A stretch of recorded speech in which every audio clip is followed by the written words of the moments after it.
Hello and welcome to another episode of a Brothers Creed podcast where we talk about motivation, experiences, and exploring the world around us. We're the Thomas Brothers, and I'm Jared. And I'm Ethan, and today we have an awesome guest with us, Dr. Jennifer Finlayson-Fife. She is a relationship and sexual educator and coach, as well as a licensed clinical professional counselor.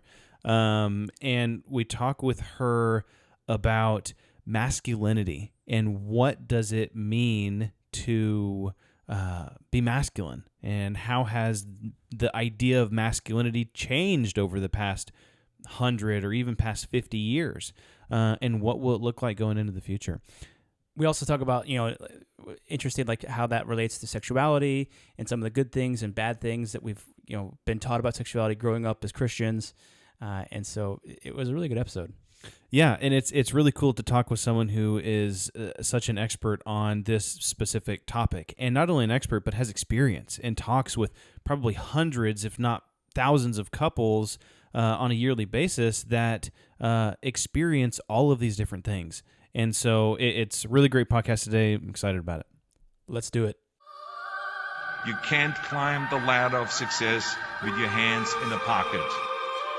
We will not go quietly into the night. They tell me you're a man with true grit. I am the one who knocks. Don't ever tell me what I can't do, ever! That's how winning is done.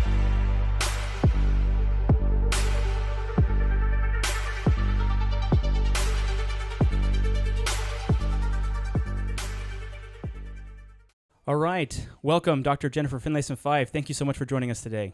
Thanks for having me. We appreciate you joining the podcast and talking to us a little bit about masculinity today. We've already done your kind of introduction and your credentials in the intro, and we're excited to hear from you in regards to just how masculinity is in this world that we live in. I've been taking one of your courses, and you talk a lot about that in there, and so I thought it would be very interesting to get your sense of masculinity, and then also in the context of what is attractive and how that fits into sexuality in this modern day. So, Sure. One of the things maybe we could start with is, as LD members of the Church of Jesus Christ of Latter-day Saints, or just Christians broadly, I think that there's growing up Christian, there's that growing up in that environment really shapes your mentality around masculinity. Mm-hmm. I personally think both positively and in some cases negatively. Mm-hmm. And I think you might see that a lot in your practice. Can you talk a little bit about what some of those positives and negatives might be? Sure. First, I think one of the positives is that in our Christian ideal, or kind of modeling ourselves after Christ, it offers a broader notion of masculinity than I think is in the larger culture, and allows for aspects of manhood that are in more kind of rigid traditional cultures are more identified with femininity. So that is to say nurturance, warmth, compassion. And so I think that there is that aspect. You see men in the LDS church don't have such a rigid notion of masculinity as being about dominance. It's more about service, or what I wrote about in my dissertation, a kind of benevolent patriarchy. It's more about service to family and devotion to kind of the well-being of society. And so there's a lot of value in that understanding of what it is to be a good man. I think it's, in terms of the negative, I'm trying to think what I would focus on, but I think that one of them is we have a lot of ambivalence about sexuality, which maybe we'll talk about, but I think men are given an idea that they are naturally sexual, and that women are given the idea culturally that we're naturally not sexual, or that our sexuality is about accommodating a husband. I think this can create a lot of ambivalence in men about their sexuality, whether or not it's, on the one hand, it's their privilege, but on the other hand, it's something they do to a woman as opposed to a partnership. Yeah. So I think that in my work with LDS men, there's a lot more anxiety about sexuality than sometimes meets the eye, and whether or not that is congruent with being a good person. I think there similarly can be, on the one hand, while at least in Latter-day Saint culture, there's this idea that men are naturally the leaders. Men are naturally, in some ways, like the stronger, wiser ones. That's a little bit implicit to the idea of men having the priesthood. But I also think there's a way in which men can be ambivalent about that and can sort of step down from their strength as a way to not overpower their wife. And so there's this, again, an ambivalence that's there that I think interferes with finding one's true strength, or can anyway. I think sometimes expectation can really lead to some of that that differences in what going into a specific relationship. The husband might expect one thing or live their whole life Yes. being told one specific thing, and then they go in and say this is the way it's going to be or how it should be. Same Right, thing for on sure. the wife's side, coming in with a different expectation, Yes. and then. And maybe I'll go out on a limb, but most expectations aren't fully met. Oh yeah. Just No, in that's no general. limb at all. Yeah, and so I think everybody, I have my own personal expectations, and those might not equal out to what my partner is, and so I think a Absolutely. lot of times that can kind of throw a wrench in kind of what you were saying, and really finding Absolutely. that intimacy and that linkage between the two. Yeah, one of the things I talk about in my courses is that, like, pretty quickly disillusionment happens in marriage. And that is to say, a lot of times people are kind of operating from some level of a Cinderella prince story about what it is to be masculine and feminine. Sorry, I'm just adjusting. You're good. And so there is a kind of set of expectations around that the woman is going to be dependent upon the stronger, quote unquote, man. And there's certain rewards or assumptions about what the other one will provide for you that seldom will match up against reality. There's an inherent dependency in our immature understanding of masculine and feminine, and that will hit disillusionment fairly quickly in marriage. And then often the real development starts, but that is if you let it, rather than just resenting that disruption in expectations is going to be inherent to any honest marriage. Yeah, I think that's so interesting. One of the things I think that I found in your course that was really interesting is you talk about immature masculinity, and you talk about there's kind of four different. There's two types that you identify specifically, kind of more of a dominant, and then there's a kind of a nice guy thing. Yes, And then that's right. within those, you talk about two different types of dominant guys, and then two different types of nice guys. Would you be able to maybe just briefly give I know that you Sure. talk at length about this in your course, but just a little teaser of what those two types are for the Sure. dominant and the nice guys? Sure. So let me kind of give one context. So Yeah. there's, in my view, let me just sort of speak to masculine and feminine, which is there's different energies in the universe that matter, that are a part of life. They're inherent to wisdom. They're inherent to kind of intelligences that we have as human beings. And in Taoism, it's yin and yang. That's how they think of it. And in Taoism, the yin has yang in it and the yang has yin in it. And so all human beings have some yin and yang. We in the West call it masculine and feminine, which has, it's the same idea.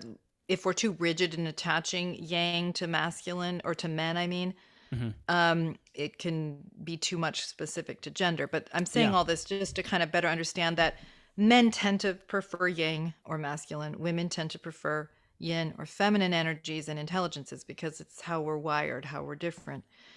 There's immature and mature forms of this. And, I go on about this much more in that Art of Loving course that you're referencing, and what that looks like. But immature in masculine and feminine is always dependent. That's why it's immature. It's dependent in the idea that I'm looking to you, spouse, to make me okay. For the validation. Exactly. I Yeah. need you to need me in some way, or you to reinforce my sense of self. Most of us get married in an effort to achieve that. We don't tell ourselves that's why we're getting married, but we're trying to lock in a validation system This person thinks I'm great while we're dating. They're super in love with me, although mostly what we're in love with at that point is the reflection of ourselves that's getting projected back onto us. We don't necessarily know our partner enough to really choose them yet. And so we're often locking in that validation or the hope that they'll give me a sense of self and mattering that I need and want. But you can't get it from another person, even though they may promise that they're going to try. Yeah. And so immature masculine, this is my long way of getting to your answer. Immature masculine is this needing to be needed. I'm the strong one. I'm the provider of your sustenance, of your well-being. I'm the prince, basically. And immature feminine is I'll be whatever you want. Just love me, give me a sense of security, tell me I'm desirable to you, and I'll yield to you. And that's the needy position. So it's overtly vulnerable, but it's needy. But needing to be needed is also needy, right? It's dependent. And so a lot of us start out our marriages and our lives in that dependent position. Now, there's two forms, to get finally to your question, of how we do that immature masculine, which is either from a one-up position or a one-down. So human beings will create hierarchies when they're immature. The essence of Zion or Christian living is to live in a parallel form. Now, you may have different strengths and abilities and have different roles in the body of Christ, but there's an understanding that all is needed, that all are alike unto God. And that's mature spirituality or mature masculine feminine. Immature is dependent or hierarchical. So you can go one up as a masculine or one down. One up is overt dominance, control. I'm, abuse is certainly one up, but it doesn't have to be overtly or objectively abusive. It can just be like, I get a bigger vote here because I'm the man, I'm the provider, I'm the smart one. We better not trust you and your intuition because it'll mess everything up. So it's like I get more authority here. That's one up. One down masculine is what I see a lot of people in the church doing, which is, and in society generally, is the nice guy. Now, it's only kind of one down. It's sort of overtly one down, but it has lots of covert superiority in it. Now, the feminine does another version of this. So this is not just on men. We're all capable of immaturity and indecency, to be clear. But I think that one down, that nice guy can mask as kinder than it is, but really it's kind of like, I won't push you, I won't be aggressive in society in general because of understandings of toxic masculine or the damage of the dominant or controlling masculine. A lot of people flip into this nice guy. A lot of men that I work with who grew up with dominant, controlling, abusive fathers, they flip into a nice guy persona, which is, I won't be that guy for you. I'm going to be the nice one. I'll do anything you want. I won't pressure you sexually. I'll make you happy. Just love me and desire me. Okay. Tell me that I'm enough. If I kind of shed my strength, shed my individuality so that you're not uncomfortable. Kind of like a pure accommodating of the other person. Exactly right. So it's like, I'll be that really nice prince, but my hope, the covert contract, is that you'll think you're lucky to have me. You'll think I'm the right kind of guy. You'll give me that sense of mattering that I've always wanted and hoped that a woman would give me, by not claiming honestly who I am, by stepping away from the conflict. And I can see why men do this. I can see how they get fed right into that idea. Like, I don't want to be that jerk, and I want to not make her uncomfortable. I don't want to make her cry, and women, we know how to cry to get men to back off their position, I'm not saying it's all manipulative, but I'm just saying, it's not, but again, it's a dependent position because it's not very honest. One up or one down, neither is honest. More are trying to get from the other the view of yourself you want to have. I'm a nice guy is the one down, or I'm a strong guy is the one up. So where's the sweet spot is the question. Yeah. That's a good question. The sweet spot is not between those two immature positions because they're both weak. The sweet spot is developmentally different. It's living honestly.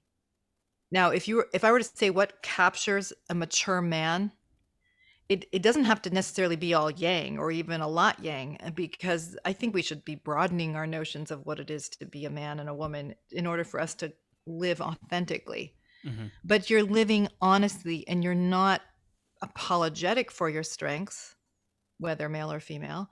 You're not pretending to be weak. You're not looking to your spouse to tell you you're okay.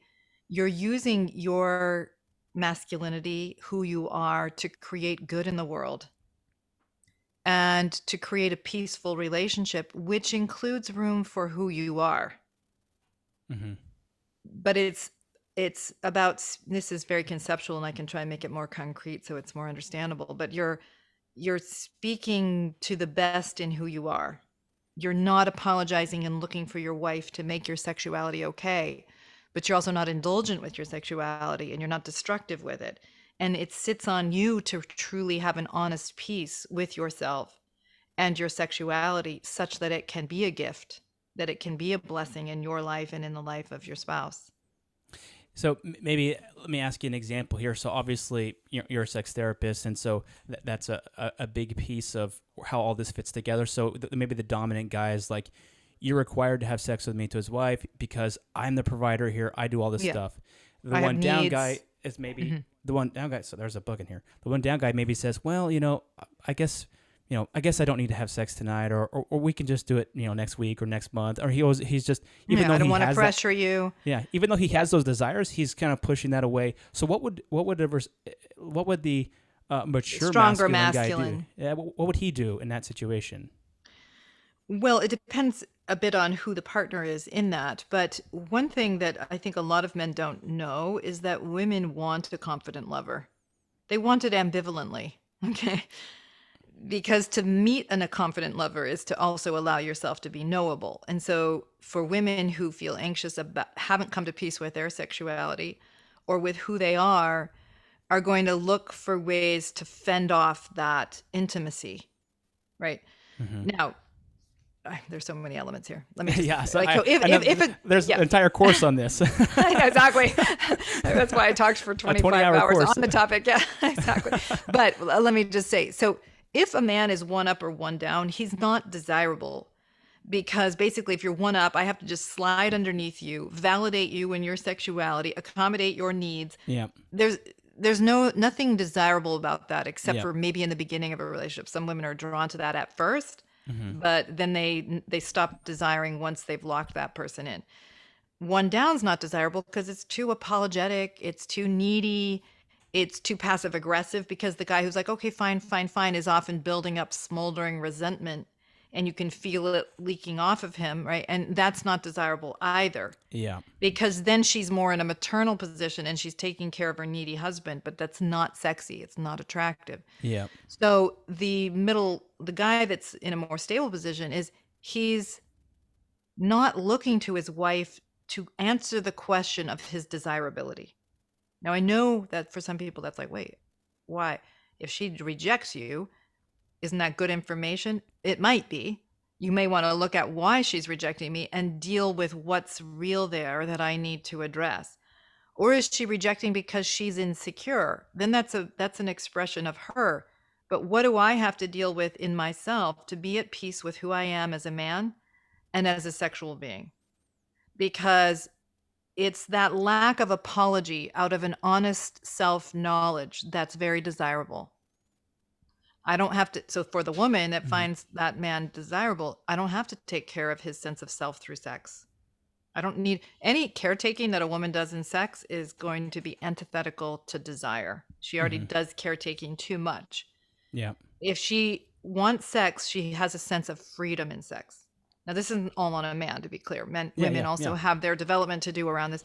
But if she can know that I'm not going to be there taking care of his ego and propping up his sense of self, I can really go and surrender to that pleasure and not have any caretaking that needs to be done, because he's okay with himself. And he wants to give me pleasure. He wants to bring that goodness to me. He wants to love me through his sexuality. So he's at peace with his sexual nature, but he's also at peace with it in part because he creates goodness with it and through it.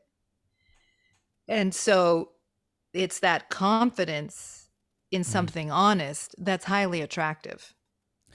Yeah, and that's one theme that I've kind of heard throughout the different things you've done in the course as well, is just being able to not require validation from others or from your spouse, and then having the confidence to be authentic with yourself, and then also intimacy with your wife, being vulnerable with your wife, and showing her that you're willing to be vulnerable and expressing your needs in a clear manner, not in a whiny or manipulative manner, but expressing your needs. And it kind of takes two to tango. They say, so you can come so far, but your spouse has to hopefully come along with you, because if they're still in a position where they're a one down, or they're in whatever female position that they'd use to manipulate whatever, they've got to be able to mature as well to meet you there, or else your efforts don't really have that much of an effect, I would think. Well, I wouldn't say it quite like that. So what I would say is, if you're going to have an intimate and passionate sexual relationship, you both have to develop. There's no way around it.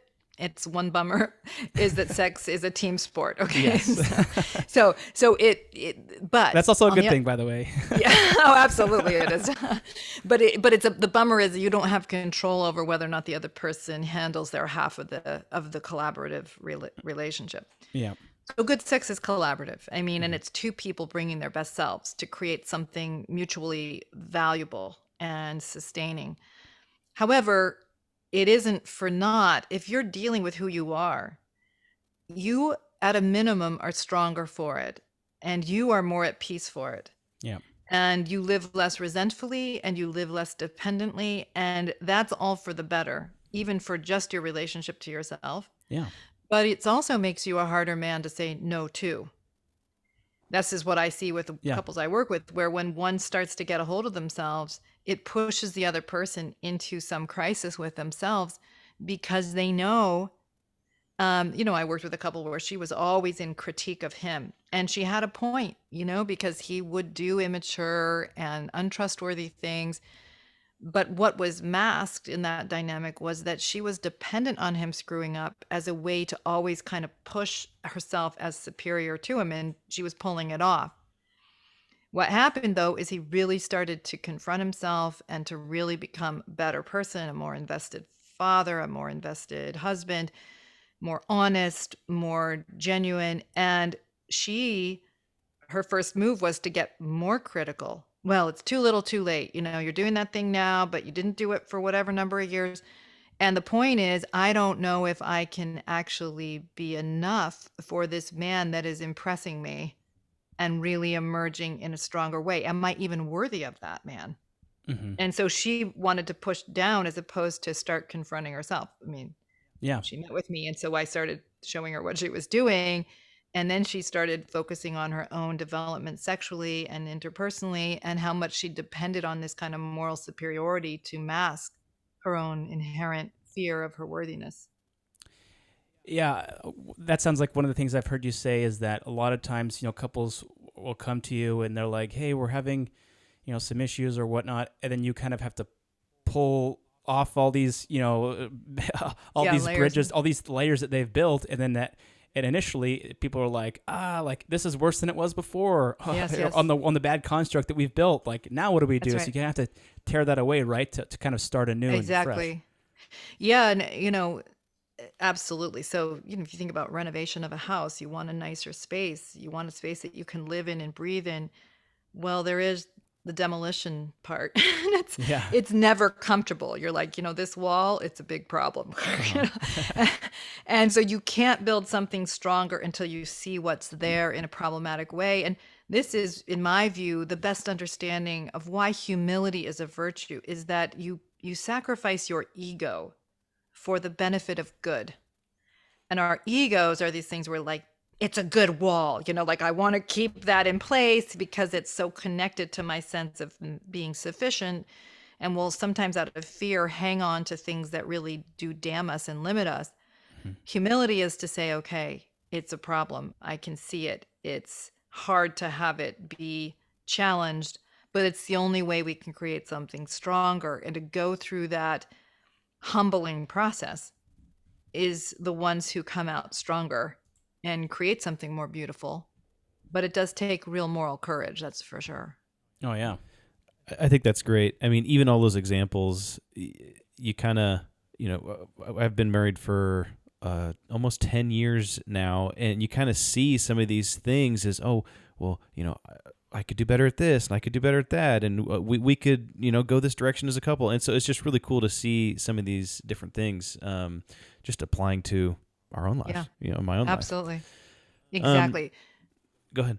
Well, just going to reinforce that. The development is so inherent to marriage. If you're willing to engage it honestly, have hard and honest conversations, is it pressures your development. So I sometimes will say, it's a divine institution for that reason, because it's pushing on you to face who you are and to become more capable of love. And it's very valuable. You start to become more capable of joy and peace the more you go through that soul rearranging process, because you're living in a wiser, more anchored, more honest way. And that's when you get really good sex or really good intimacy, because there's no pretending. It's about two people who really know and love and care for each other, who've shared a life together. That's at the core of the most high meaning and soul anchoring sexuality and intimacy.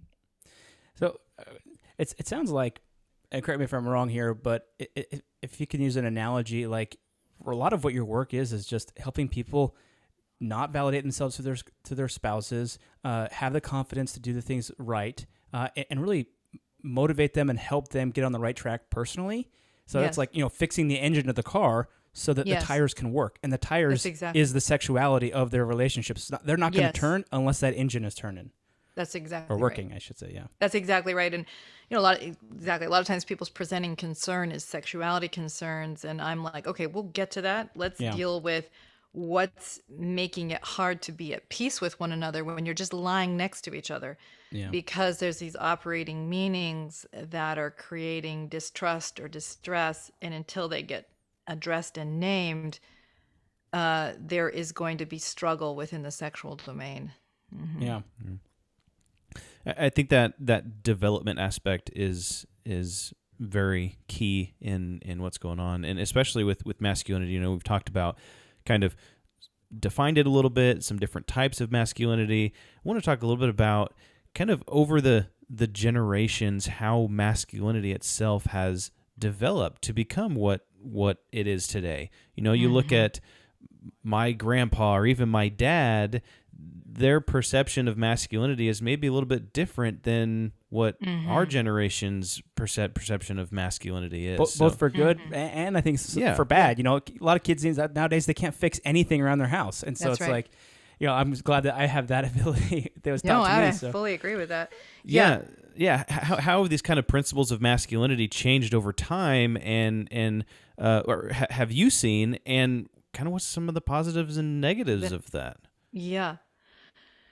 Well, we're definitely going through an identity crisis as men and women, and maybe men even more than women these days. I think that, I'm not an anthropologist, so these are just kind of my speculations as I've kind of thought about some of these things. But, I think in a time when men's brute strength was so fundamental to the survival of society, that there was, or just to be warriors, to basically keep society safe, men had a strong sense of purpose in what it was to be a man and what it was to protect the village or to provide for the village and so on.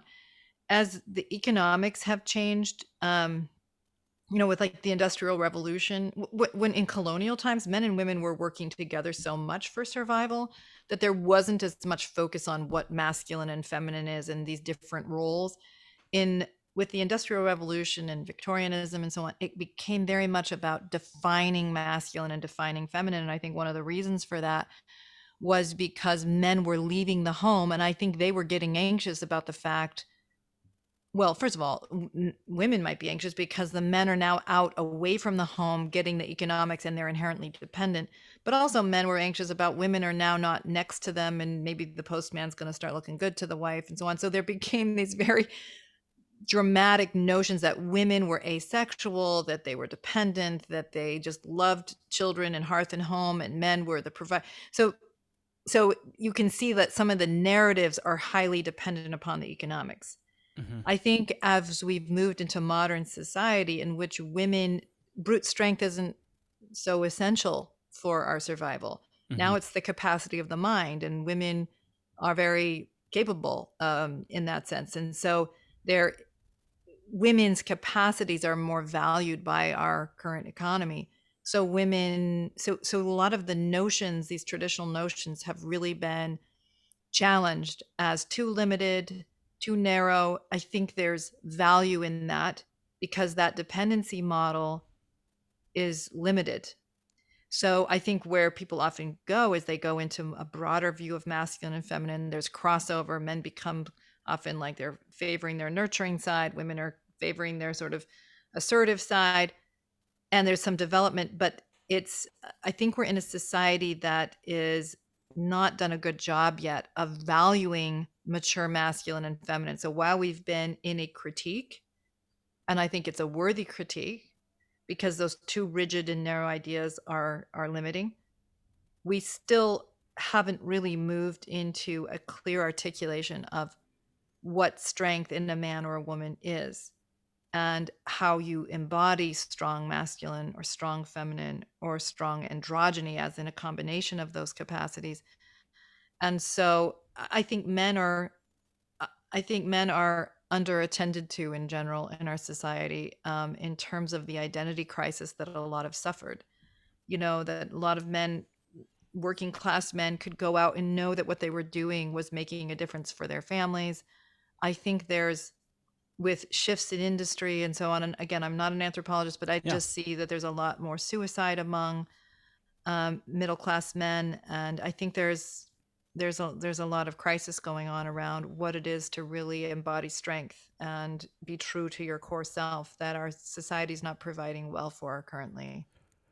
Yeah, I have a follow-up story and then a follow-up question. Sure. So the story is our grandpa, he just turned 90 years old, and I remember one time we were, it was at a family reunion, and this was maybe 20 years ago. I was, 10 years old, 10 years old, and I jumped over a fence that had spikes on the top of it, and I sliced my hand open. And it wasn't deep, but it was as shallow, and it just was like this fold of skin, right, that kind of came over, and it was maybe a couple inches long. And I go in and see my grandpa, and he was just like, he pulled out his pocket knife and grabbed it and cut it off and said, go back outside and play. Oh.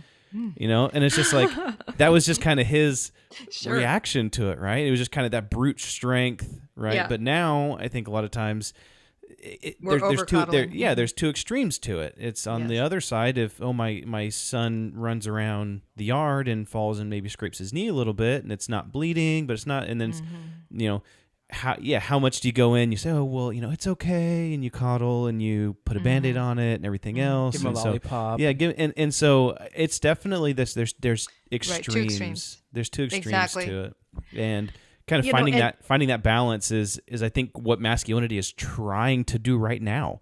Yes. What is that balance? Well, and society, we need to recalibrate because we are a society that is understanding the cost of this kind of demand of brute strength because there's no room to be vulnerable. There's no room to kind of allow your feelings of insecurity to even be knowable to yourself, right? So that's too extreme. But on the other hand, for everyone to always feel safe or validated or, comforted also creates weakness because what makes us strong is our ability to rise to the demands of our society and to be able to weather them honestly.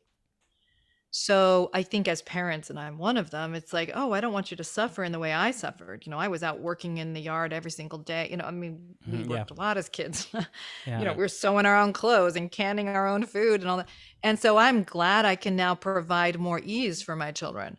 But that's not been great for them because they don't have both the skill development, but also the self-confidence that comes from knowing you can meet the demands of life.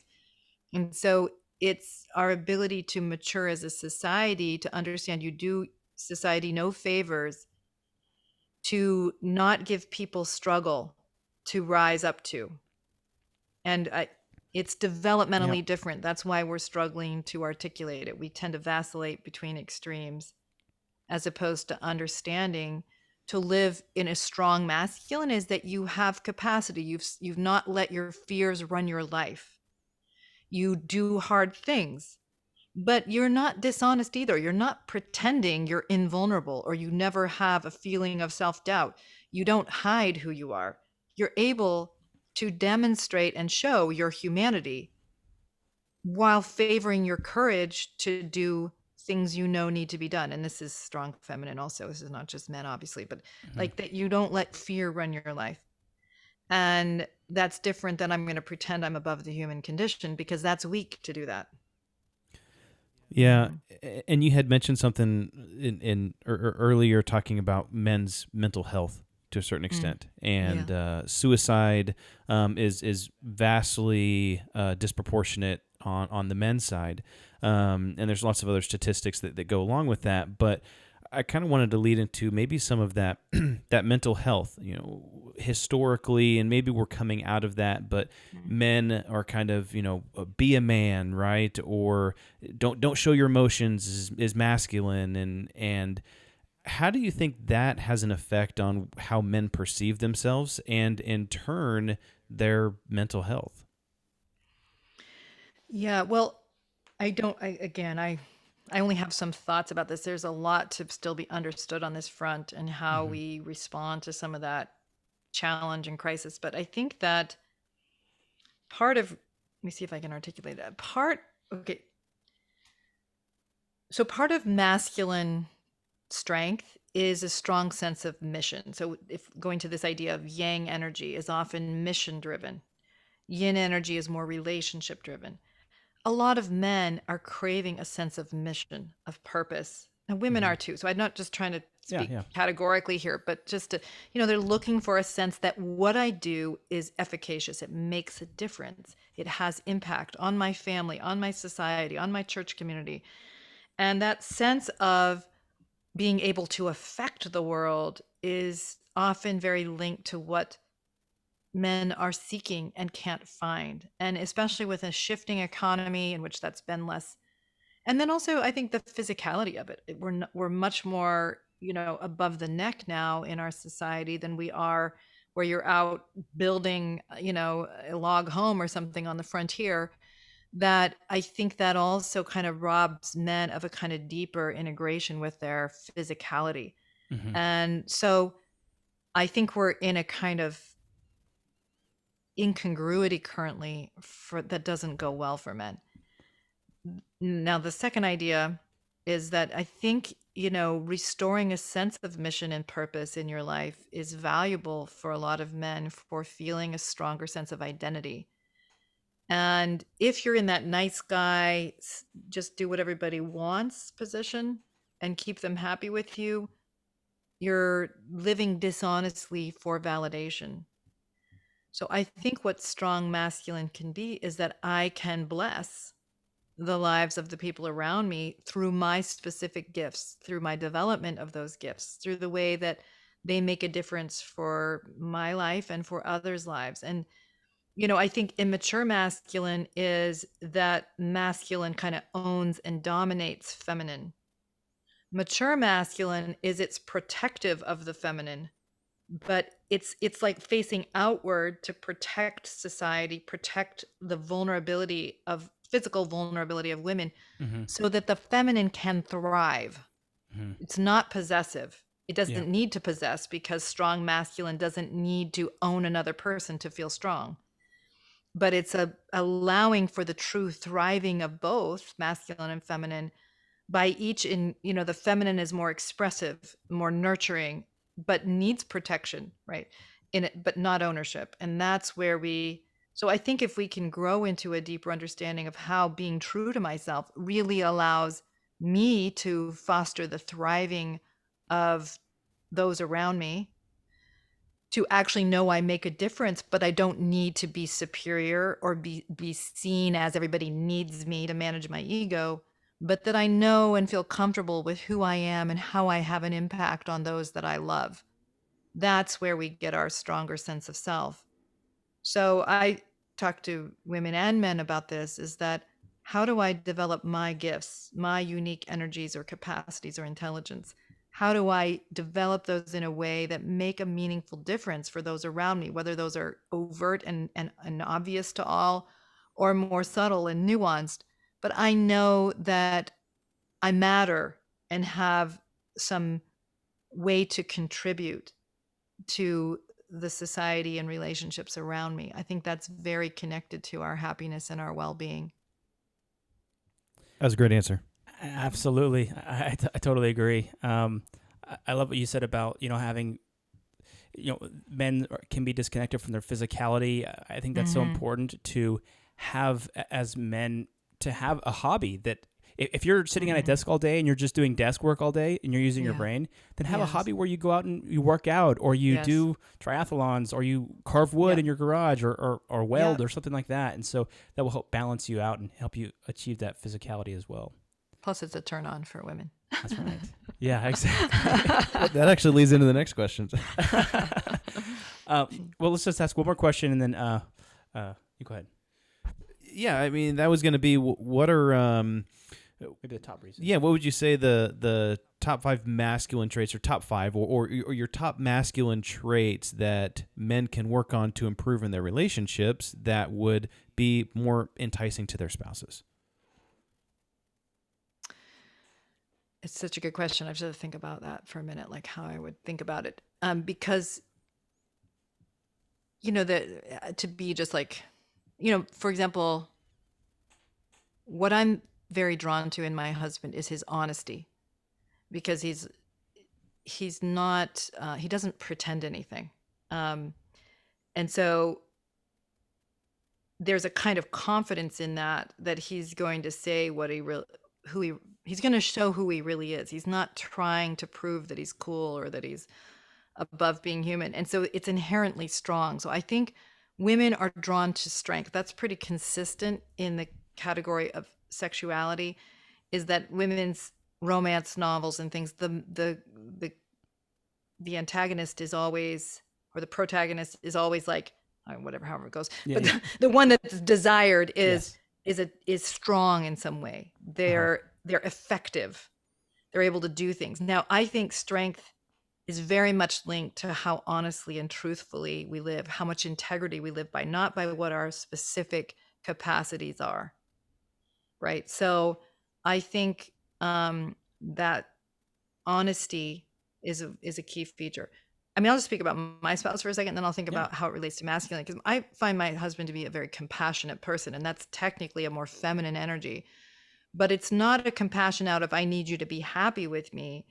It's about, I'm really invested in you, your thriving and your happiness. I do care about what you go through.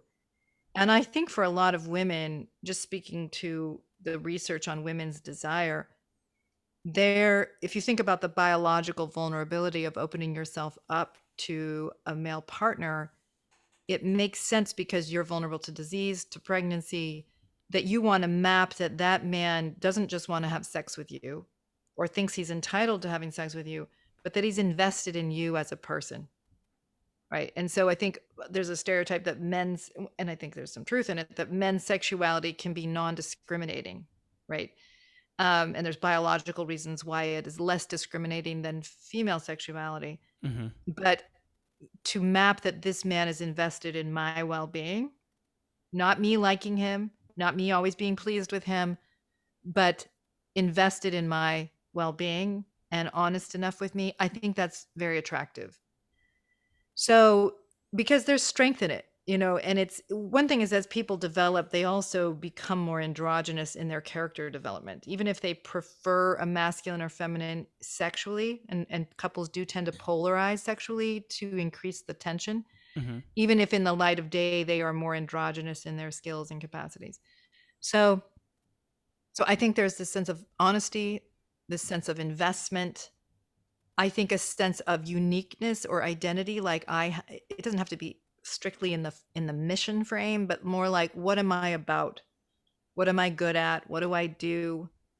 To have something that's unique to you. Women talk about that as being attractive, is that they're seeing their husband as separate from them, with his own interests, his own uniqueness, not in their back pocket. And that's attractive because it's, it's a reminder of the distance. And that's as truthfully drives a lot of desire. I don't own that person. He's separate from me. Yeah. And then, I had one more thought. Let me see, what was it?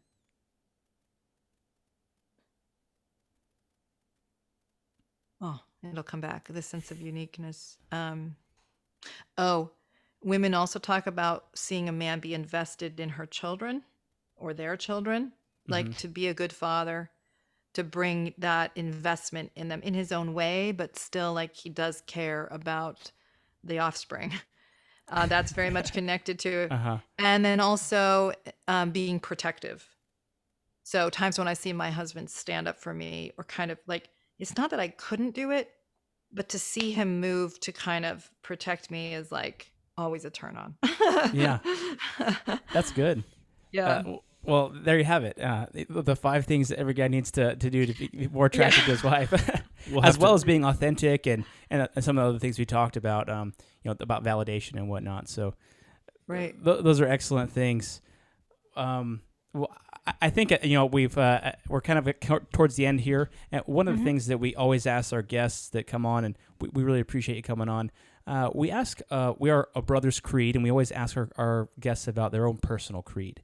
Now, a creed could be a set of beliefs or principles that help guide your actions. Maybe it could be a quote or life advice or anything or anything you'd like to share. So we'd like to ask you if you could share a piece of your creed with us. Sure. I think maybe there's a couple things. The one that's probably had the biggest impact on my life is the idea, the scripture, that the truth sets you free. And so I've tried very hard in my life to exercise faith in the idea that what is true, no matter how much it hurts, ultimately will allow you to live well and to thrive. And I think that's absolutely true, because often what's true punctures your sense of self. It's, to face humiliation day after day in a way. To live honestly is to kind of recognize where you're limited, where you're blind, where you're insufficient, but to stay truthful, not in a self deprecating way, but to stay honest in a way that allows you to deal with what is, and to align your development with what is in fact true, because it means you're developing into someone who can handle and live in life honestly, can live in her relationship or his relationship honestly. And there is great freedom and peace in doing that, but it will pressure your development. It will split your ego into pieces, but it will develop you into a wiser person. So that is definitely one. And that's not to say that I've done that all. I, as much as anyone, can be tempted into self-deception and deluding myself into an idea that I prefer over what's real. But I have more faith in it, because I see that it hurts at first, but it frees you ultimately. The second thing I would say is, to never kind of measure yourself by things out of your control. And if you're going to measure yourself by what you actually affect and what you actually can control. And, what we all may want is for others to think well of us, or to see us in particular ways, or we want to show the world that we're good or that we're worthy or whatever. And I think that's a bad use of energy, because you can't make everybody see or understand you. The only thing you can control is who you are and how you handle your life. And so it's a way of just keeping my focus on the part I can do anything about, and just staying on that imperfectly. But that is where the peace is. Love it. So totally love that your responsibility and not comparing yourself or looking to your neighbors and say, "What, this guy has that, this guy has that," but looking at yourself, comparing yourself to who you were yesterday and who you are today, and that's how you can measure your progression or your digression. That's right. So I love that. Yeah. Great. Well, where can our listeners? I know that you have several courses. You have talk to us a little bit about that, and also where they can find you. So you can find out lots about me just on my website, which is my last name, FinlaysonFife.com. And on my website, I have 5 courses. One is The Art of Loving, which Jared, you brought up, which is a men's self and sexual development course. So a lot of these themes around masculinity, femininity, how to move out of immature sex into mature, passionate sexuality. And then I have a women's course that's similar, but around women's self and sexual development. And then 2 couples courses, one about relationship development and one about the sexual relationship. And then a talking to your kids about sex course. But then I also have a new thing, which I am doing, which is a paid podcast called Room for Two. And I'm doing couples coaching. So a lot of the principles that you can hear me talk about, like in this podcast or others that I've done, you'll see in my actual work with a couple that these are religious couples, most of them LDS, but that they're trying to work out how to really grow into a deeper, richer relationship and sexual relationship. So people get to sort of see themselves in these couples, and it's been a lot of fun to do this. So is that kind of like a live counseling session? Is that kind of what that? Oh, exactly. Okay. So I'm working with them for an hour, and many of the couples I have come back for a second hour, so you can kind of see what they did with my input and then where they are a month later and so on.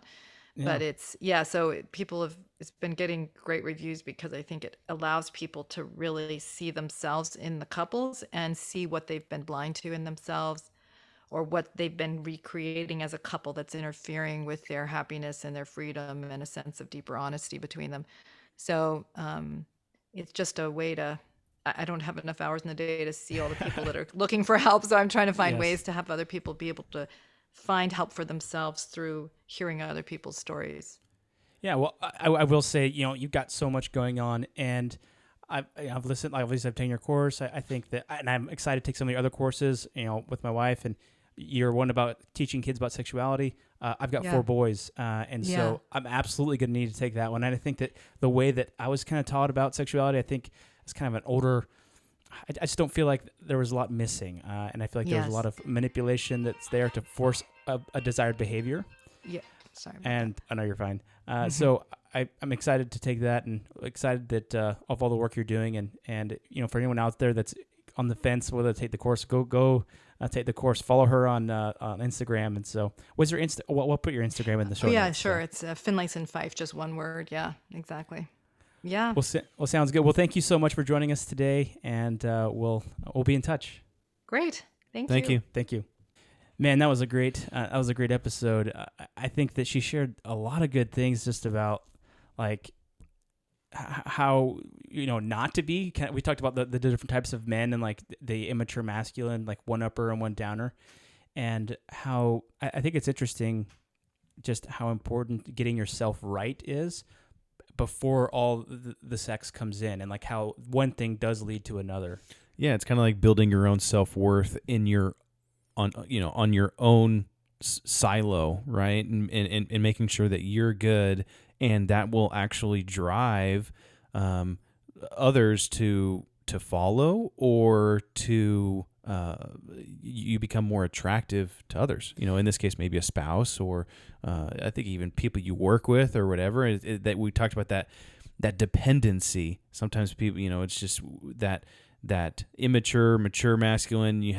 There's dependency of constantly needed to be wanted, and constantly wanting to be needed, and it's just is really interesting. I liked how we kind of talked about the nice guy type thing, the person that just completely accommodates what the other person needs, but then the complete opposite of that, of someone who's just so completely overbearing and overpowering, and that everything that I say goes and there's nothing else. We kind of talked about the sweet spot, in there, and it's not always in the middle. Yeah. I thought it was really interesting. And both of those are extremes in the wrong direction. And so, being a nice guy and denying, not being honest, or hiding your feelings, or oh well, I guess I don't need this.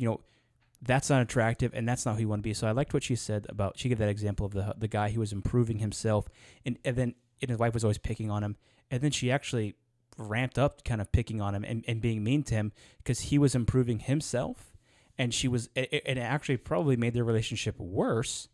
And he's like, he probably was feeling, I've been doing all this stuff, and she's not like realizing this, but inside he knew that he was getting better.